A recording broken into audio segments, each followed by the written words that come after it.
We acknowledge the traditional custodians of the land of which we record this podcast, the Whadjuk people of Nungabudja. We recognise their continued connection to the land and waters of this beautiful place and acknowledge that this land has never been ceded.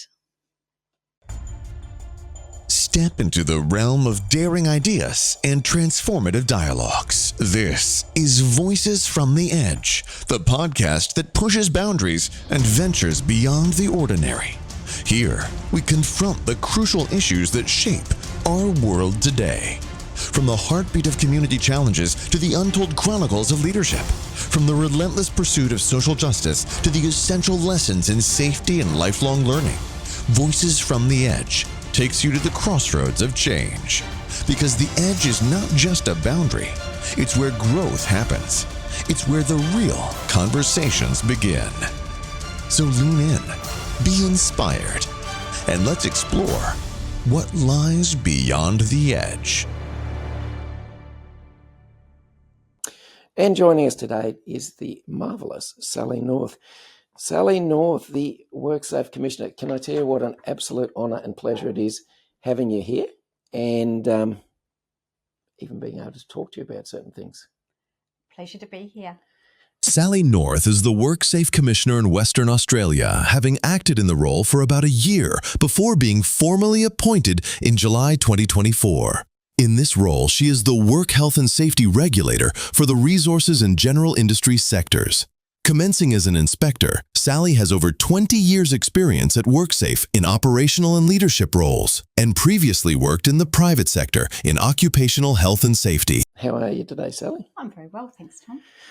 Joining in us at our little studio, tell me, what do you think about the collection of wonderful books that we have here? I love a collection of wonderful books. It is a great thing to see. I said to Karina last night, I said, you know what we need in the house? And she said, no, I don't know. And I said, more bookcases, because we've run out of room, literally run out of room there. All right, now, come here to talk about everything safety in Western Australia. All right, you've been the Commissioner of WorkSafe during a period of significant change. How have you gone about that? How big a challenge has that been in that period of change in legislation and then bringing everything in, the changes to psychosocial regulations? These have been fairly significant. How challenging have you found that as a Commissioner? It's an interesting period of time, absolutely. So the previous Commissioner was in the role at the time the new legislation commenced, but there's a lot to do in terms of bringing together the different parts of WorkSafe that previously worked under different laws and bringing us all to work consistently under one act. So that's something that has always been a focus, continues to be a focus. And as well for the community, their community is still coming to grips in some respects with the new legislation. I call it new, although it's 3 years now. And aspects of that, such as psychosocial, as you mentioned, I think that particular aspect is challenging still for people in Western Australia, but similarly for people across Australia more broadly as well. Yeah. Generally, what's your perspective in how businesses have embraced or otherwise the new legislation? I think overall they've managed it reasonably well. So it depends, the kind of approach they've taken varies with their context, size, sophistication and all of those things. But I think largely they've come to grips with it reasonably well. I think there's a few areas where we're still got a bit of work to do, the psychosocial being one of them in terms of people's understanding around. Firstly, I think they have come to grips with the language to some extent, so that has moved over those years, and to some extent identifying hazards and risks. But I think around what are the most effective controls in their context, there's a lot of further work and understanding perhaps to go on around that. Okay. Is there anything particularly that businesses have struggled to come to terms with the new legislation? Sometimes transitional arrangements sneak up on people. So we've got a few transitional arrangements that have moved through. Probably one of the bigger ones that remains is the mine statutory positions that transition ends in March. And so we've had thousands of people sit legislation exams and get their certification. But we estimate that there's some thousands still to do that. And so it will be a big period of time for those people that still need to do that. And the other transitional arrangement that's still underway, and people are finding that a little tricky, and I think there's more that we can do around getting the right guidance together, is around falls in construction, in particularly residential construction, and the commencement of Regulation 79, which is around the risk-based approach to falls from one level to another. Yeah. I think you could literally go around any construction site outside. You might notice as a construction site, any household construction site anywhere in Western Australia, and I've even got photos from across the road when it was being built, when we've had multiple tradespeople up on roofs with no edge protection, no harnesses, no nothing, people standing on boxes, handing up pieces of tin. And we wonder why, when there's an increase in number of fatalities from falls from heights, a significant in a 12-month period, why it actually happens. I'm not surprised at all. Obviously, one of the challenges for any regulator is having enough staff and having enough time to go and do compliance and enforcement and education facilities. I know in other states they occasionally do blitzes. They focus on an area, but they let industry know a couple of weeks or even a month in advance they're happening, and then off we go and do a blitz. And the surprising thing I find is industry generally doesn't take the heads up that this is coming, and it seems almost as surprising when we get a whole lot of compliance notices given to various businesses and that. Is WorkSafe in a position to actually do that in terms of workforce, go and do blitzes every now and again? And to some extent we do. We have to be very targeted around what we do, and give you a couple of examples. So one is that I think it was sometime within the last financial year, we've done one in residential construction around site security. So doing that risk-based approach to should we be implementing security around a construction site. We've put out some guidance. The inspectors then focused on it for a period of time. There were communications around that. I think industry finds that a little bit tricky because of the risk assessment aspect of that. And then we have put out a little summary report of, okay, this is what we did. Here are some of the numbers in terms of notices. As you highlight, there was still some significant compliance, there's quite a lot of notices issued for the size of that project. And we're continuing to, speak with industry about that risk-based approach that we're trying to work on being as consistent as we can from the inspectorate perspective, and really look at those risk assessments and understand what considerations people were doing. Another one we did in the last financial year was around abattoirs, and inspectors visited nearly all of the abattoirs with a hope, and if any of the abattoirs are listening, we hope to get to those last few over this year. And again, there were significant compliance issues that were addressed, and I'm looking to put out a little bit of information around those kind of hazards that were addressed as part of those visits. Yeah, good. The reason I was talking about domestic residential and working at heights is, I'll give you an example. I have a friend who's installed solar panels, and he's up and down the roofs, wind, rain, sunshine, etc. Again, no harness in it. And I say, what are you doing? Why are you doing this? You're going to leave your wife a widow at one stage. And he's like, he says it to me, Tom, every minute I put into safety or to put edge protection up, and that costs me money. That means I've got to put it on the quote. That means I'm uncompetitive, and therefore I can't compete with the people who don't do it. So I don't do it. So if we don't have the enforcement part to those things, we've actually created a false bottom to the market where the unsafe operators basically, draw the line for the culture for the rest of the building industry. I don't know how to get around that. I mean, I don't think there is any taxpayer out there that is willing to shell out a few extra $1,000 a year per person to give you more inspectors. So I guess it is a matter of just targeting it.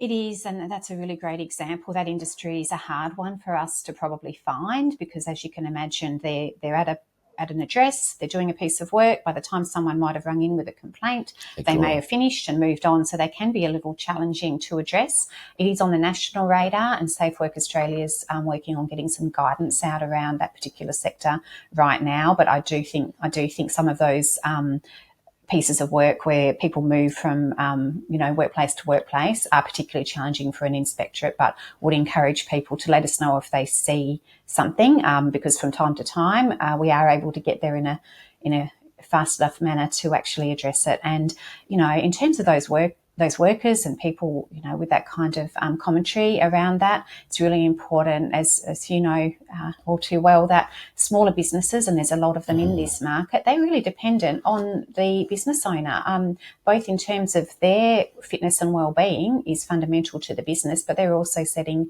the tone for everybody else there. But if they're out of action, whether because, they're permanently out of action because they've come down from a 2-story roof, which is a way of putting you permanently out of action, or even temporarily, it is something that I would suggest is a business risk as well as a work health and safety risk. Yeah. Now, you mentioned earlier about statutory positions. It's come a long way. When it first began, it looked quite interesting when the pass rates were not particularly high. I think I'd like to congratulate lovely WorkSafe for a bit of common sense and reassessing where the bar might be for that and how it was administered. I've seen some very encouraging signs in terms of pass rates in the last couple of months going through, so congratulations about that. I think the focus was always to encourage the people who supervise in mine sites to have at least a basic understanding of safety and risk management. So I think that was necessary. One of the things I have occasionally heard a gripe from mining supervisors is, why does this only apply to mining? Why does this not apply throughout every industry? Is there any reason?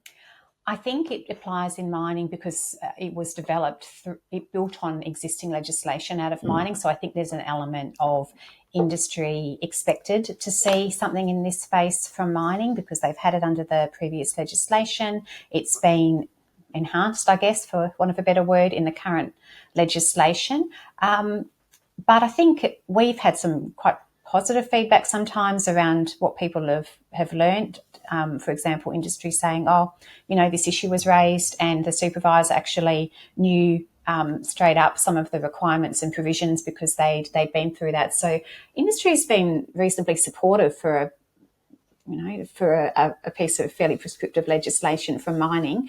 The history is different in the other sectors. There's still a requirement that people, I guess it's always the case with any legislation that ignorance of it is not, the answer if there's a problem. And so there's an expectation that it's managed through the employer, the PCBU, but it hasn't gone to that level of prescription. And it would be a little bit of a significant culture shift for some parts of industry. And I guess the other thing is the risk basis. So mining, it's been up and down in terms of its risk profile and its outcomes, but it's recognised that it's got potential to be quite a hazardous sector and that it needs to be a really strong performer, and competence and knowledge, understanding are all part of that. And to give them some credit around that in Western Australia, there's been improvements there, and certainly in terms of risk profile, they are not sitting up the top, although whether you ask the person on the street, they might still think that they would, but they're not on a per person basis sitting there. All right. There's been an extension in the past. What is the likelihood we're going to see an extension for statutory positions? We're not expecting one. Good. Yeah. Good. And we are working through ensuring that we've got a consistent approach for a consistent approach to enforcement on the other side of the transition, and we'll be looking at what's reasonable and suitable and all of those things, so that across the Mine Safety Inspectorate people can understand what to expect after the transition period. But I would definitely encourage people, as we've been encouraging them the whole time, that now is a great time to be booked in for those exams, because I do expect that they're going to be fully booked in probably from the end of the year through to the transition period. So now they're not fully booked. There's definitely places available for those exams. So if people were wondering about when is the best time, there's no time like the present. Very good. Just on that, I know you probably won't want me to ask this, but I'm going to ask it. Last year at Christmas, or was it the Christmas before, WorkSafe shut the exams down for 20 plus days. Are we likely to see that again? Well, the department normally shuts down itself for a little period of time, so I think there will be at least probably a week or two. We actually had that question recently, so we are looking to provide some clarity around that. But again, I'd go to, if you booked in sooner than that, that won't be an issue. Yep. Yeah. Excellent. All right. Strategic direction. So the strategic direction, of areas of direction that West Australia's strategic priorities include hazard exposure, psychosocial risk, respiratory hazards, and consultation. What determined that they were the areas that the department wanted to prioritise? This was, I guess, going back to your earlier question around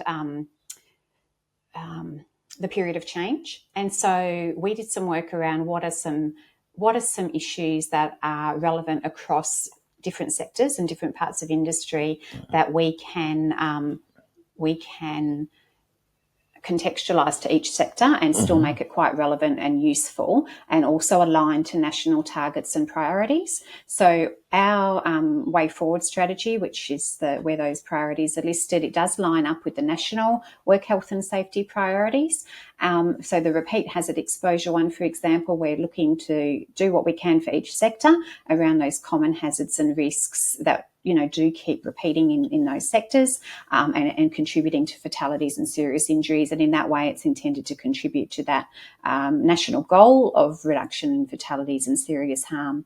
And of course, in terms of psychosocial, we've all seen the unfortunate trend in terms of the workers' compensation claims, the long tail of these, the cost of these, the fact that we know and we get the feedback that industry is struggling with this. So we know we need to work on getting the right information, but also doing some compliance work with psychosocial as well.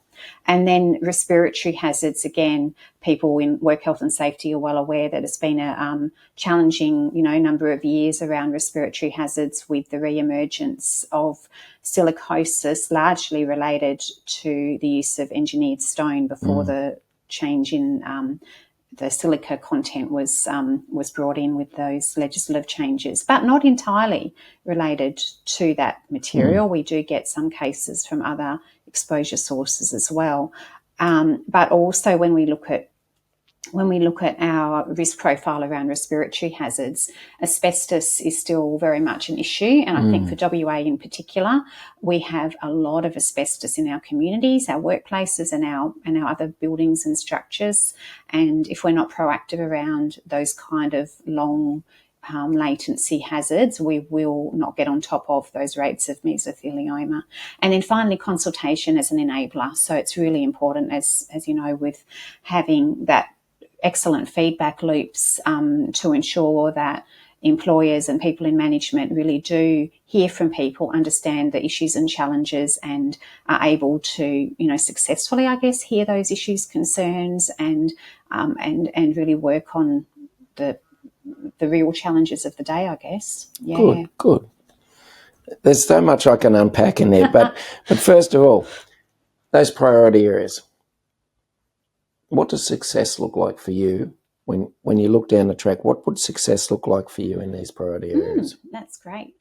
So for the repeat hazard exposure, it'd be really encouraging if, when inspectors went to a workplace and they were to ask the senior person at the workplace about their critical risks, maybe they would have heard of critical risks, would be excellent. Or even if we put it in terms of, what are the things that could cause a death or a really serious injury, that they would actually be accurately able to tell you what that is for their sector. That would be a really great start, because a lot of the serious harm happens in the smaller businesses. So, getting that level of understanding. And then from there, not only would they understand, okay, this is the type of critical risk, but these are the controls that I expect to have in place. This is what I think I have in place. And these are the measures that I use to check that it's working.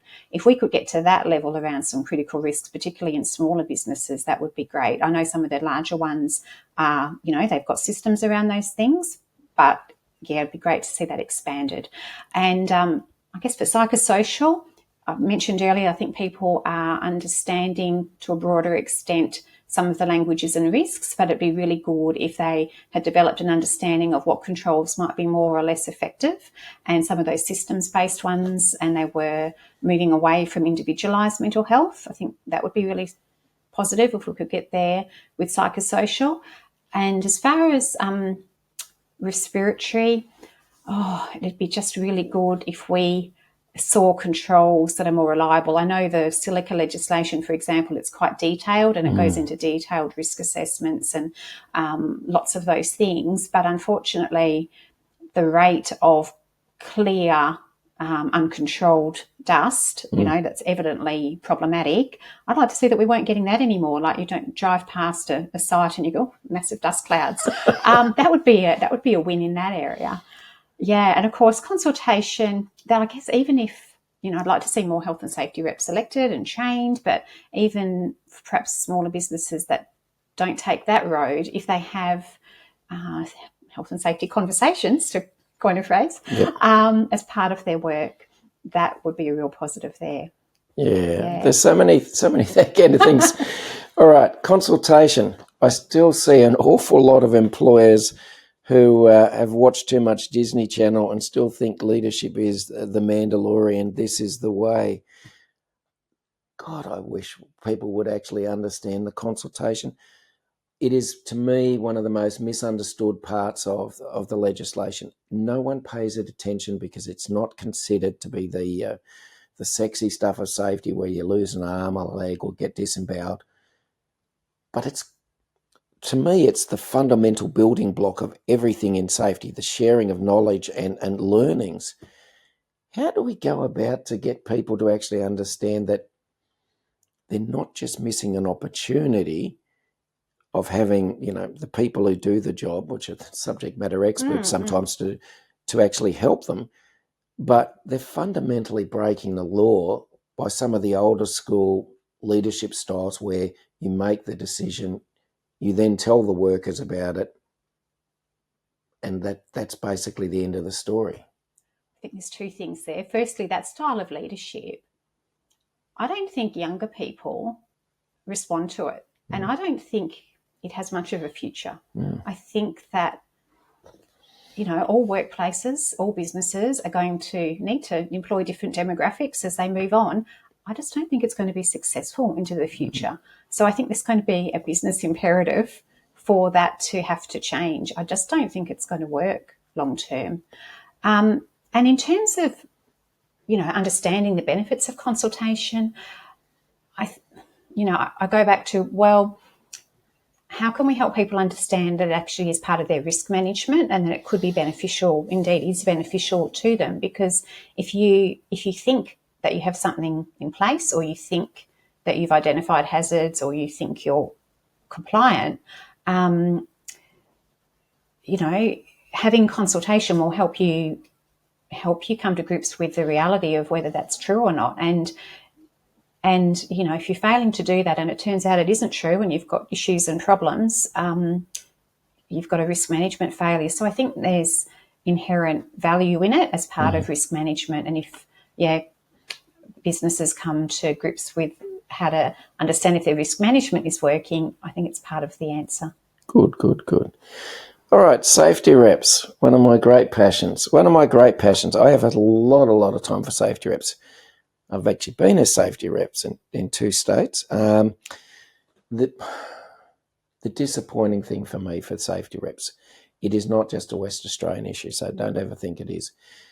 When I first started 11 years ago training safety reps, the number of safety reps who were elected in competitive elections was like way up here, and there was only a few people who were tapped on the shoulder by management. class after class that I run, there's over 80% currently that no one's put their hand up for the position and they've been tapped on the shoulder because they seem to be a reasonable person. I have always been a great proponent that it's a volunteer position because we want the enthusiastic people rather than the people who want $2.50 extra a day in their pay packet. My scary thoughts is, Sally, that in 10 years we're not going to have safety reps. No one is going to put their hand up for it because it's deemed to be extra work, no extra reward. They have to deal with difficult people potentially. They might have to represent people they don't like. They have confrontations with management. And it is deemed, why would I bother? Would there be any thought in the future, and I hate to say this, but would there be any thought in the future that safety reps would not be a volunteer position, that organisations may want to pay for people to actually help them make a safer workplace? Firstly, it's of course concerning that so many people are there in the context that they've just asked to be there rather than gone through a competitive process. It is, I think, probably indicative of the work pressure that people are under in a lot of the workforce. It's been a really busy period in the workforce, and there is a lot of work pressure of different sorts on people. And I think what I'd really like to see, and we do advocate for, is that employers provide adequate time for the health and safety reps to do their work. That's really the key support, other than supporting work health and safety. But the key practical support is to give them time to do their duties. And if it is seen as something that you end up working a lot of extra time to get done well, it's not surprising that people, aren't attracted to it. So I can understand that, and we are trying to support health and safety reps further in WA through things like the hub and having some events for health and safety reps, and again encouraging employers to support them. Then you ask around, would we have to pay something? And it reminds me of a system that was in place in Queensland a long time ago. I'm not sure if they still do it at all, but they had a certain size of business needed to have a work health and safety officer, and it was a requirement. Yes. Is that? I'm not sure if that's still the case. They brought the work health and safety officers back in a few years ago. Originally, when the legislation changed in 2011, work health and safety officers vanished from the industrial scene, and then they brought it back in a few years later, and you actually need to have done a certain level of training. But the work health and safety officer would equate to what we have as a work health and safety advisor over here. So okay. even though you need a minimum requirement for, it's only a certificate for in health and safety, you're basically taking up the role of a safety advisor. So I don't know if that helps, but they do, for the work health and safety advisors, there are specific duties for them as well, carrying out inspections, etc. So it's been a few years since I've been, so I'm only trying to draw back memory. Yeah.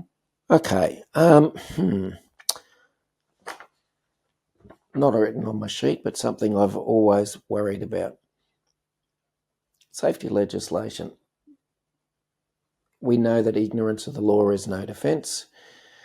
My main concern with safety legislation is the low-hanging fruit is small to medium businesses where you don't have the resources to have a company lawyer. Maybe you don't have the resources to have a health and safety advisor or officer, not even a part-time consultant, because you are so busy running around doing 60, 70 hours a week. First of all, congratulations for paying for through the Mars program for some of the education about psychosocial hazards for small miners as well. That's, I think, is a very good step. Is there a chance that we could get some free training? And I'm not putting my hand up for doing it. I'm not advocating to do it. But is there a possibility that small businesses could get some subsidised relief for training and advice about legal matters in health and safety?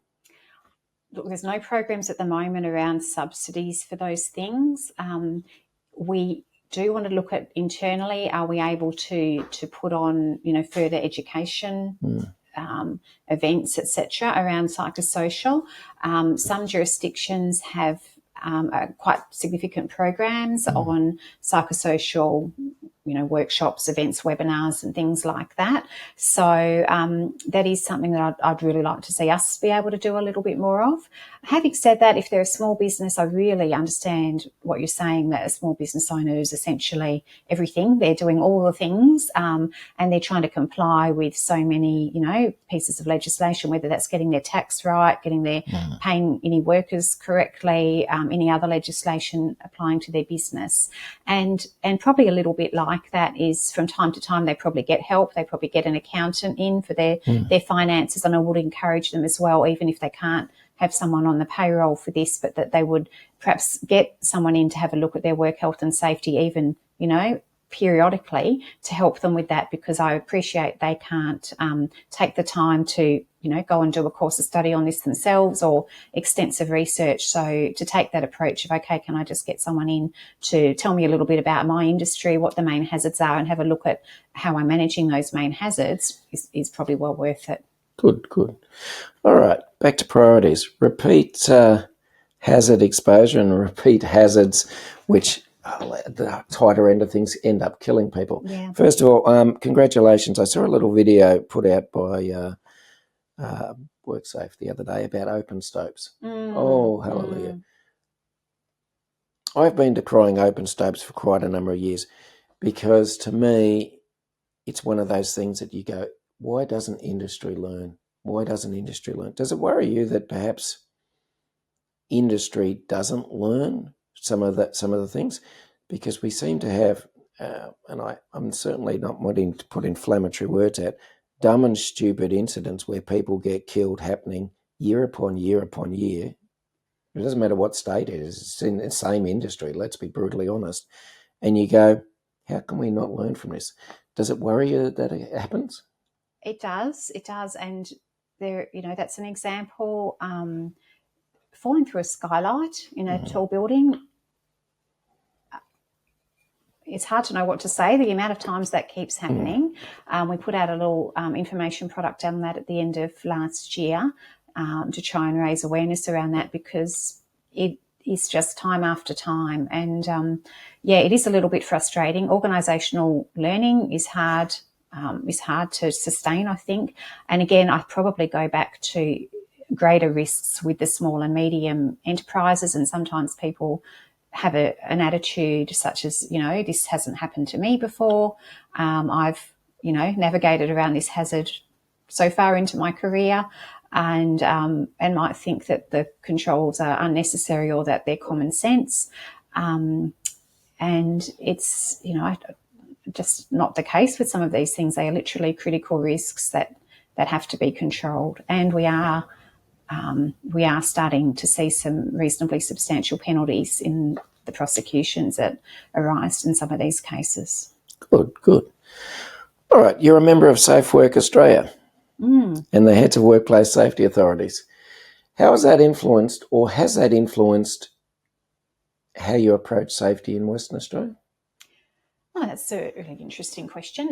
Safe Work Australia, it's just really great to be involved at that level. It is a tripartite body, so we've got the other regulators, we've got employer and union groups, so we're trying to work on the model legislation, and probably what it's done is connect me a little bit more with the model legislation and the intention of that. And I think that's helpful in a harmonised jurisdiction as we are now. In terms of the heads of workplace safety authorities, it's just a really good opportunity to hear about the challenges other regulators are facing and understand that, sometimes they are really, really similar across the country, but also just hear about some of the things that they're trying, some of the different approaches as well. And on that note, Victoria recently has just launched some strategic documents, and I thought, it's really great to have a look at the strategic documents and approaches that other regulators are taking. Good.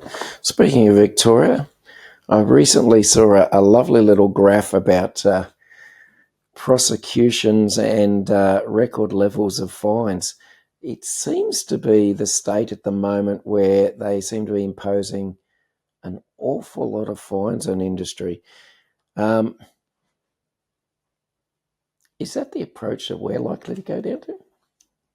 I'm not sure if I've seen the same article or stats, but I was reading just recently an announcement on their prosecutions on falls from heights. And it seems like they, from my understanding, have had a campaign on falls from heights that may not have resulted in injury. So they're basically doing proactive prosecutions around falls from heights. And it's, we've got our prosecution policy, and it's, contemplated in our prosecution policy that we could do proactive prosecutions. It tends to not be something that we have done very much of at this stage. Our prosecutions, for anybody, they're on the website, so it's clear. I think when you look at them, they largely follow a serious incident. In some cases, they follow repeat contraventions. Yeah. I think it's going to be useful to see the effect of that on the other side. So does it actually change behaviour? Because obviously that's what they're intending to do around falls from heights, and it will probably take us a little while, but it'll be interesting to see over the next little while whether they do see any change in falls from heights incidents. Yeah. Speaking about Victorian court cases, I saw yesterday industrial manslaughter case. I think the organisation had been charged fined $1.4 million, and they took it back to appeal.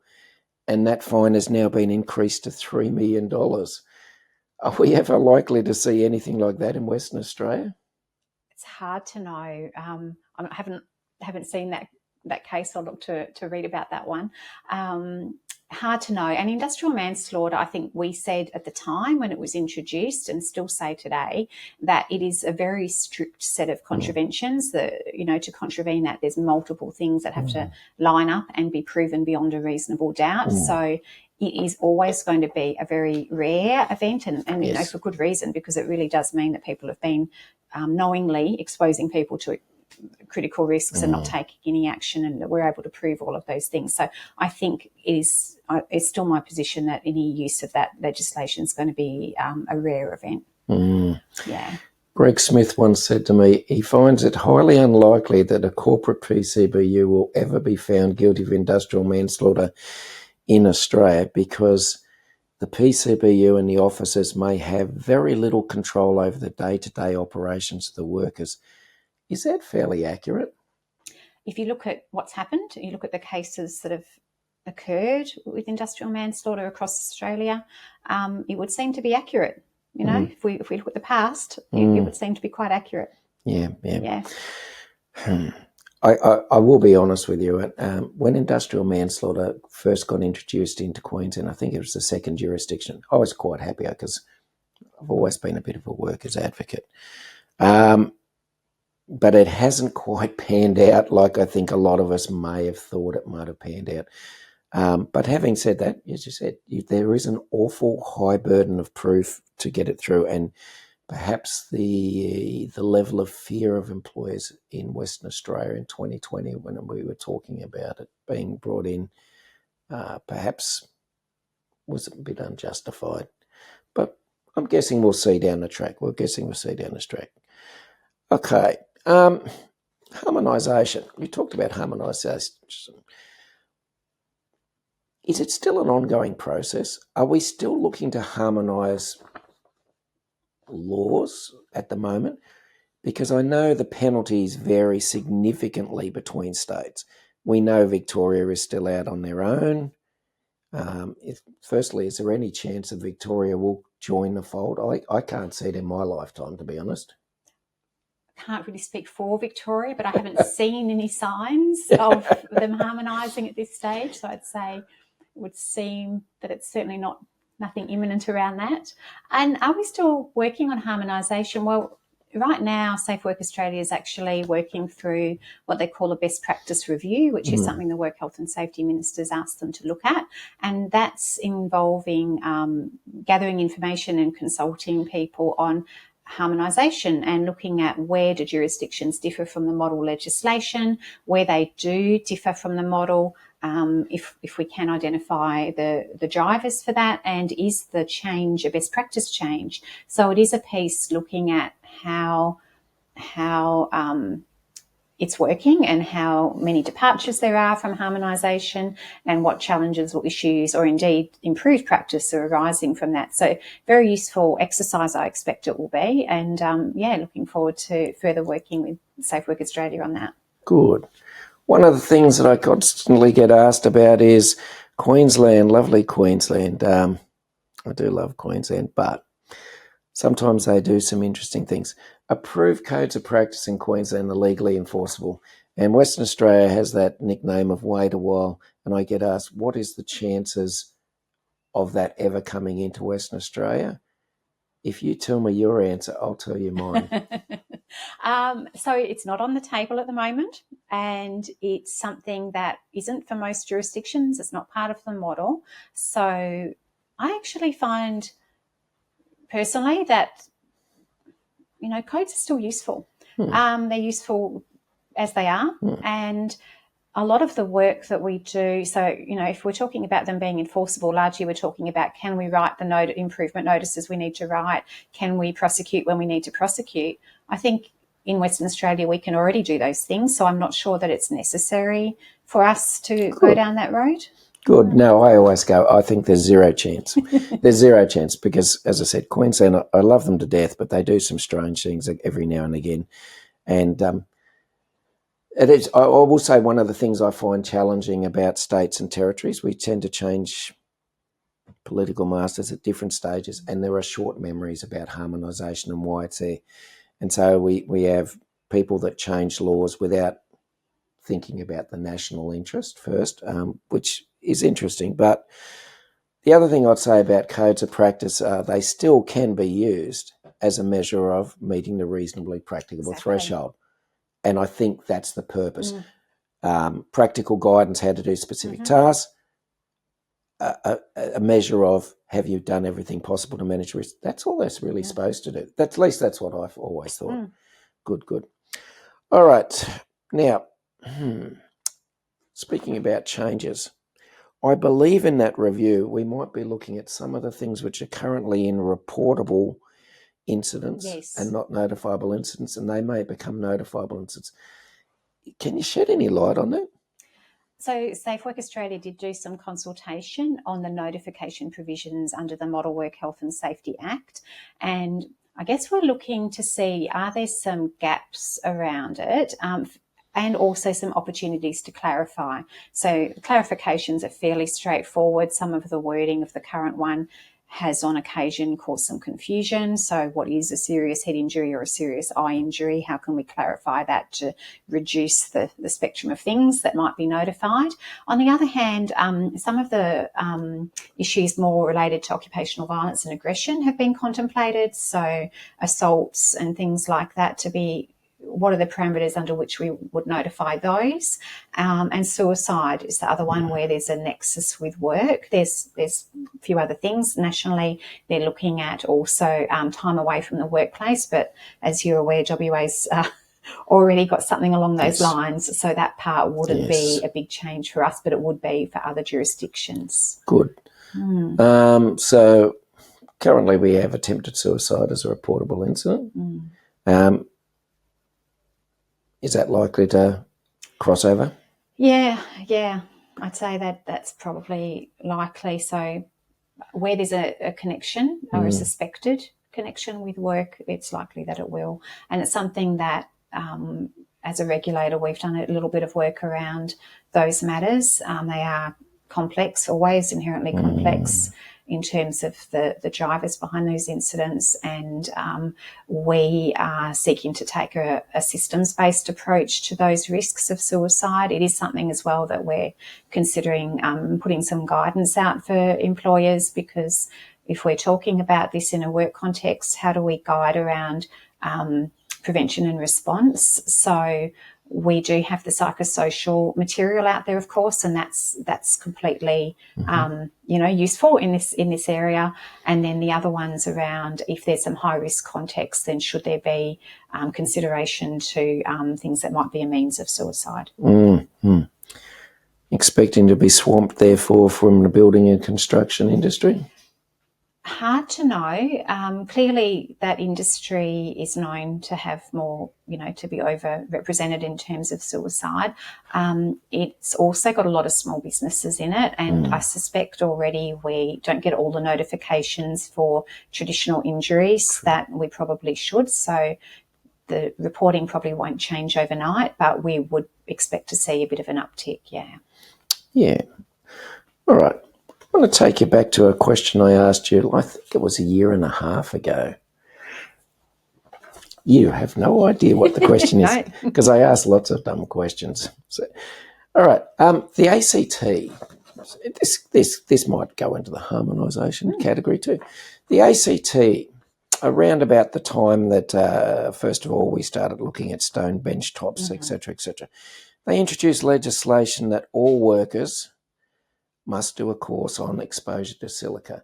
And, of course, I ran up to you and said, Sally, what's the chance? And you said, not at the time. Is that still the case? Still the case. It's not across the board for silica risk workers, it's for silica risk workers only at the moment, but not for everybody that might come across silica, because there are still, good basic provisions in the legislation for all, training in relation to all hazards that workers come across in their jobs. So we need to, I think, be careful perhaps of, prescribing everything. There is that broad duty, and we need to use that where appropriate. And so at the moment, the changes that came in around crystalline silica substances, we've used the model legislation that the jurisdictions have all used, but it's quite comprehensive for that silica risk work. And I think that in combination with general duties, that's probably enough for the time being. Yeah, look, I'm actually glad. As much as I'd love to say as a trainer it make me lots of money, etc., I think that's a common sense approach. And I don't think, for example, a retail worker who basically is selling dresses or anything like that, I can't see the need for silica, specialised, regulated silica awareness training. I think is just over the top. But as it's said, it is there in lovely the ACT. Okay, so I want to talk first about dust exposure again, because it is something significant. In some states, like Queensland, they currently have a system in place where mining workers or people in a resource worker that have spent significant time there can get free chest x-rays, and they even have portable trucks which go up to mine sites to check the lungs of their workers. Would this fall under WorkSafe's sort of function, or would this more be a Department of Health situation? And do we have anything like that? I'm not sure that we have anything like that from the government perspective. I think there might be some facilities perhaps through private providers for mobile respiratory checks at this stage. It is something that's interesting. I think that WA Country Health has looked at its low-dose CT capabilities, and I think the low-dose CT capabilities have improved in recent times in regional areas. But, if it's a health monitoring requirement, then for people who are employed, there's already a requirement for the employer to make that happen in whatever way they best can make that happen, whether that's through visits to regional centres or through bringing out a mobile service. It's probably more complex for people who have moved on from a respiratory risk role or retired, and that's where it does go back to the health system when they've retired. Good. All right, a little bit on psychosocial, because it has been the headline act in safety for the last 2 years or so. Psychosocial regulations in place. From your perspective, are you seeing businesses engage in it as in actively and wanting to comply, or are they just doing the bare minimum to tick the box to say that they are doing something? It's an interesting one. I'm not sure that I've got data to give a broad answer. I think what we see is that we are seeing more more businesses doing risk assessments and doing some work around identifying hazards. So we're seeing that level of awareness increase. I'm not sure whether they are doing it to the extent in terms of the actions arising. I think that's probably where it's a bit more complex, and some of them might have a view that they're doing everything around the controls, but still there could be some lack of understanding and they still might not be getting all of the controls right. The other interesting thing with psychosocial is, I just even by putting it on the table, there can be a misconception that all the psychosocial hazards have to be eliminated, but then you can't eliminate them. So then we kind of feel like we need to give up because we can't eliminate them all. And so just making sure that we recognise that psychosocial hazards are, tend to be present in work of all forms, and that we're not expecting elimination as a regulator. We're expecting that, ideally people would actually recognise those hazards and then work with their workforce, talk to them around, okay, so we've got work pressure, what can we do around that? We've got role clarity, what can we do around that? What are the biggest things for you? What should we start first? And in that way, kind of make some meaningful progress. Like any other risk, will it come down to reasonably practicable? Absolutely, it does come down to reasonably practicable, and that can be that is a challenge. And so that's again why it's so important, I think probably in this space more than any space, to engage with the workforce, because what we find is that the psychosocial hazards across an organisation can vary enormously, even from team to team or role to role. They're not the same. And that's why some really good systems to find out what's important in the different areas so that you actually can prioritise the most meaningful improvements. Good. Something you would know. Is WorkSafe WA currently getting swamped by psychosocial complaints and investigations that you guys have got to carry out? We have, over the last probably 4 years, we've seen a substantial increase in the number of psychosocial complaints that have come through.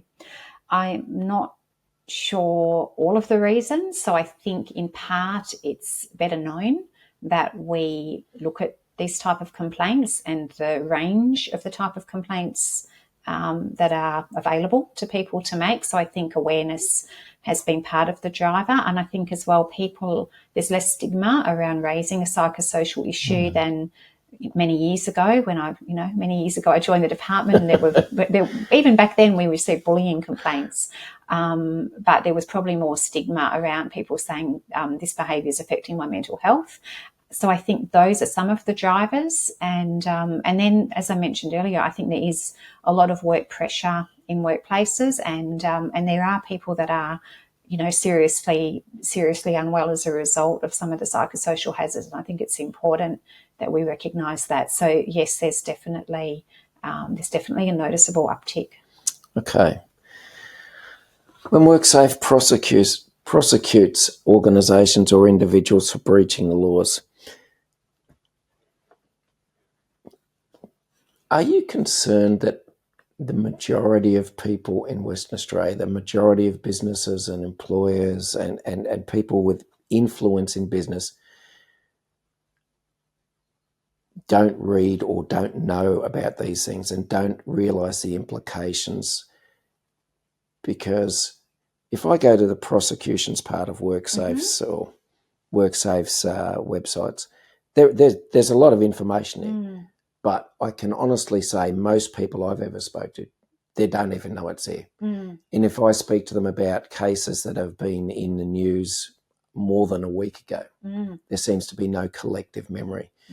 Do you think there's a real issue that the hard work that we do to ensure compliance, to ensure people have safe workplaces, to ensure they do the right thing is for naught? Look, reaching people with messages and the messages that might cause them to make improvements is a core challenge for all work health and safety regulators. So we've probably got 200,000 plus businesses in Western Australia. They're from all different backgrounds. We've got, I think, 1 in 3 people in Western Australia are born overseas, so they might come from a different regulatory context, and they might not be familiar with a regulator of this role or the laws. So that's an ongoing challenge to reach people. I think the technology these days is giving us some different avenues, and I think we are getting perhaps some improved reach through the different forms of communication, and it's just something that we've got to consider as fundamental to the role of a regulator, is getting messages out there. And that's all of the messages. That's messages around the fact that there is a regulator and there is a regulatory context, but it's also around hazards, it's around risks, and it's around prosecution outcomes when we get them. So definitely, and look, it's always been the case that some people that you meet as an inspector have not heard of the regulator or the legislation, and you're starting from the absolute baseline of explaining those things. So I think it's just part of that challenge, and it is fundamental that we keep working on that and try and build our different mechanisms of engagement year on year. Good. All right. Any emerging risks you can see coming on the radar that most businesses may have missed? I don't know that people have missed this, but AI is obviously huge, and technology, and it's just snowballing. So it's, I think, on a lot of people's radar as both a potential opportunity and a risk. And I think from a work health perspective, it is both of those things. It could assist with some workload perhaps, or some tasks and efficiencies, but it has a lot of risks as well. So I again go back to talk to people around those hazards and risks, and I would like to encourage employers that are thinking of bringing in some fabulous new technologies to consult on that at a very early stage. Good. Yeah. All right, last question, and it's a good question. I must say, I like this question. All right. None of us are irreplaceable, apparently, no matter how good we are. When the time comes for you to pass the baton, what's the legacy that you would think people to think about Sally North's tenure as the WorkSafe Commissioner? What was the legacy that you would like to leave behind? That's a really good question. So I think really one of my focuses with this role is around continual improvement and alignment. So I'd like to think that we would have improved our alignment as a regulator, having come from different historic legislation and different industries, that we've improved our consistency in regulatory practice, and that we've embedded some processes for ourselves around reflecting on that and opportunities to continually improve, so that we are just building our strengths as a regulator. And just also that I've been a good person to work with. I think would love to hear that. Excellent. Sally North, it's been an absolute pleasure speaking to you today. And as always, anytime you want to come back, I have got a stack of more questions, but we've just run out of time. But thank you so much for, first of all, gracing us, and also gracing us being here. I really do appreciate the fact that you came down here. But for now, we're going to have to leave it there. Thanks very much, Tom. A pleasure. Thanks for listening to Voices from the Edge. If you like what we are doing, like the episode and the podcast, subscribe so you won't miss any future episodes, and leave a positive review.